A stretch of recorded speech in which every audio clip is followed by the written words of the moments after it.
Mila Hamza Adiba. Oke, dipersilakan. Suwe ora jamu, jamu godhong telang. Suwe ora ketuk, ketuk pisan gawe pulang. Assalamualaikum warahmatullahi wabarakatuh. Dewan juri yang saya hormati serta teman-teman yang saya banggakan, bagaimana kabarnya hari ini? Baik. Indonesia memiliki banyak sekali cerita budaya yang diwariskan secara turun-temurun. Namun, tidak semua kisah tersebut dikenal oleh masyarakat luas. Oleh karena itu, saya akan memperkenalkan kisah legenda sekaligus situs budaya lokal dari Kecamatan Banyuwan dengan judul Asal-usul Desa Batik. Kisah ini saya peroleh dari penuturan Jaya Dwioto dalam buku Antologi Cerita Rakyat Kecamatan Banyuwan. Penasaran? Yuk kita simak ceritanya. Di sebuah desa terpencil, di tepi hutan yang indah dan subur, hiduplah seorang laki sakti, berbudi luhur dan bijaksana. Beliau bernama Mulya Kusumo. Ia merupakan seorang tokoh yang sangat disegani dan dihormati warga desa. Pada suatu hari, datanglah seorang gadis cantik dari negeri Jepang. Ia bernama Baktai. Ia merupakan seorang tabib yang datang untuk mengadu nasib dengan berjualan jamu. Jamu Pak, jamu Bu.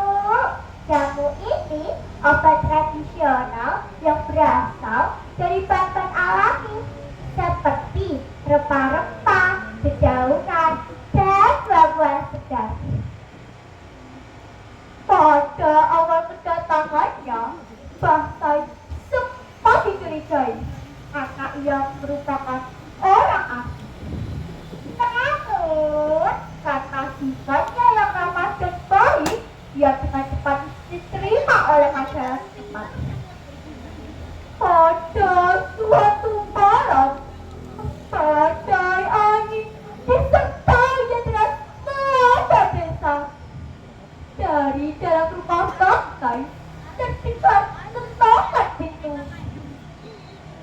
Tak, tak, tak, Nyai, Nyai, tolong, ibu saya sakit. Teriak suara di balik burung. Baktai segera bangun. Di hadapannya seorang pemuda basah kuyup dan terengah-engah. Nyai, tolong, ibu saya sakit, demam tinggi dan sulit bernafas. Tanpa ragu, Baktai mengambil keranjang jamunya yang berisi rempah-rempah pilihan. Cepat, antarkan aku ke rumahmu. Sesampainya di rumah itu, seorang wanita parubaya terbaring lemah. Baktai segera memeriksa dan meracik jamu. Untuk apa rempah ini, Nyai?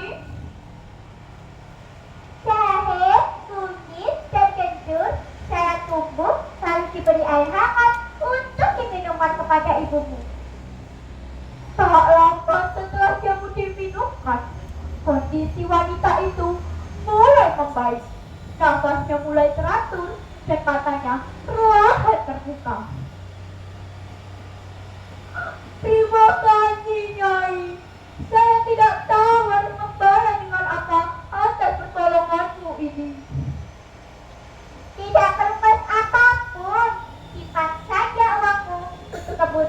ibumu.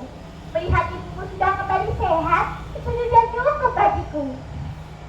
Akhirnya, kabar tentang kehebatan dan kebaikan Bahtai sampai ke telinga Mulyo Kusumo.